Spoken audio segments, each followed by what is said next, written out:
તમે જે રીતે જાણો છો કે જે ઉપરોક્ત બનાવ દાખલ થયેલો તે બનાવની ગંભીરતા સમજીને પ્રથમથી મહેરબાન પોલીસ કમિશનર સાહેબની સૂચનાથી અને જોનપુર સાહેબની સૂચનાથી ટીમ બનાવી અને અલગ અલગ જગ્યાએ તપાસ કરી અને ગણતરી જ કલાકોમાં જોન 2 LCB સાબરમતી પોલીસ અને જોન 2ના અધિકારીઓ દ્વારા તાત્કાલિક તપાસ કરી અને ગણતરીની કલાકોમાં આરોપીને જે તે સમયે ઝડપી લેવામાં આવેલા. આરોપીના ઘરેથી જે રીતેનો મટીરિયલ અને સામાન મળ્યો તે રીતે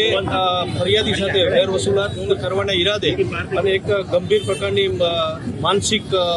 સોચના આધારે તેની આ બોમ્બ બનાવવાનું અને જે તે સમયે આ ચાલુ કરેલું, જેથી આ બાબતે અન્ય કોઈ બીજા બોમ્બ બનાવેલ છે કે તે દિશામાં તપાસ થવા સારું અને બાકીની પ્રક્રિયા પૂરી થવા સારું આરોપીના 27 તારીખ સુધીના રિમાન્ડ મળેલ છે. જે રિમાન્ડના ભાગરૂપે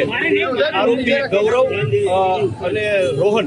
જે આરોપી રૂટીનના કહેવાથી આ બનાવવાળી જગ્યાએ ફરિયાદીને બોમ્બ દેવા માટે હાથમાં પકડાવી અને રિમોટથીને ઉડાડી દેવાના ષડયંત્રના ભાગરૂપે આવેલા, તે રીતે જે જગ્યાએ આવી અને જે રીતે તે લોકોએ આખી પ્રક્રિયાને અંજામ આપેલ એ પ્રક્રિયા મુજબનું આજે ત્રણેય આરોપીને સાથે રાખી અને તમામ પોલીસ અને જોન 2 LCBને સાથે રાખી અને ગુનાનું રિકન્સ્ટ્રક્શન કરવામાં આવેલ છે.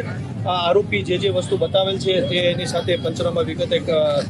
નિરૂપણ કરવામાં આવશે અને આ સિવાય આરોપીએ જે પોતાના ઘરે જે વસ્તુ મટીરિયલ અને સામાન બનાવ્યું તે ક્યાંથી કેવી રીતે અને કોની પાસેથી લાવેલા તે બાબતની સંપૂર્ણ તપાસ હાલ ચાલી રહી છે. તપાસ પૂર્ણ થશે ત્યારબાદ અમે વધુ વિગત આપીશું.